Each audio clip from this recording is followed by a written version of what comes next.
Halo semuanya, Adi di sini kembali lagi di channel Medo ID dan kita habis memproduksi satu buah unit lemari Duko.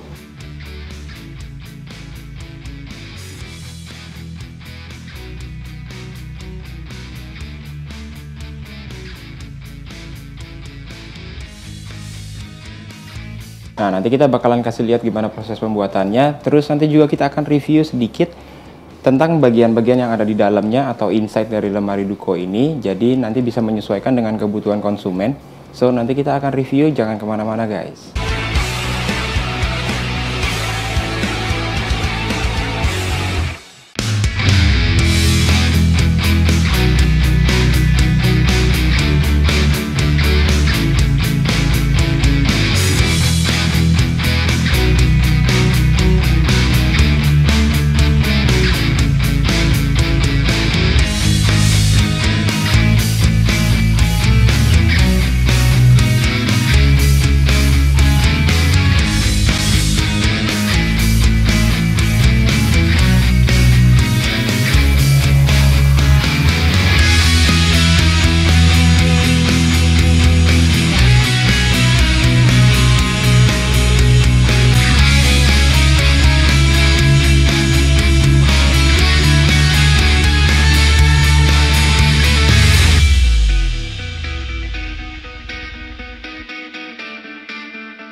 Oke, jadi teman-teman kita bahas dulu aja. Untuk luarnya itu tadi saya udah mention di awal kalau kita ini memakai Duco atau cat semprot.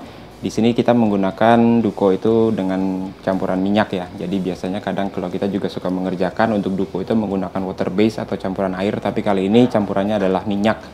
Nah, untuk bagian luarnya ini kita kasih atau request dari konsumen itu warnanya itu warna grey, tapi agak di tengah-tengah, dia nggak terlalu tua dan nggak terlalu terang juga. Oke guys, jadi untuk di bagian luarnya ini kita padu. Ini untuk mematchingkan warnanya ini, pertama untuk warna grey kita bagusnya itu kasih warna gold dengan aksennya itu gloss. Coba teman-teman mungkin bisa perhatiin. Nah, di sini dia matching warnanya itu warna gold seperti ini. Nah, berikutnya kita lanjut ke bagian untuk finishing atau profil dari pintunya. Untuk menambahkan kesan vintage atau klasik itu pasti memang kita biasanya itu harus kasih profilan seperti ini yang kita buat itu menyesuaikan dari ukuran si masing-masing pintu. Jadi jaraknya ini kita kasih berapa keliling, lalu di bagian dalam ini agak menjorok ke dalam, dan di bagian sampingnya ini kita kasih profil. Mungkin teman-teman nanti kita bisa lihat secara close up aja.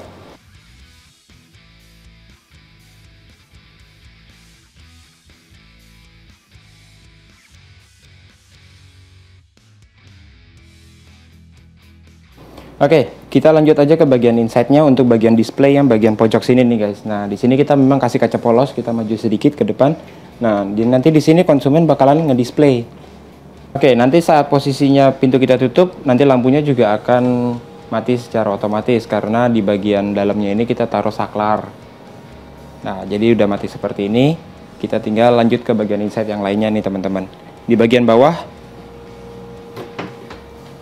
nah, di sini ada gantungan. Nah, untuk di bagian tengahnya ini yang kosongnya seperti ini, konsumen berencana untuk menaruh TV atau juga sebenarnya bisa juga kita taruh untuk display. Jadi menyesuaikan aja dari kebutuhan si konsumen itu sendiri. Nah, kita lanjut ke bagian atasnya.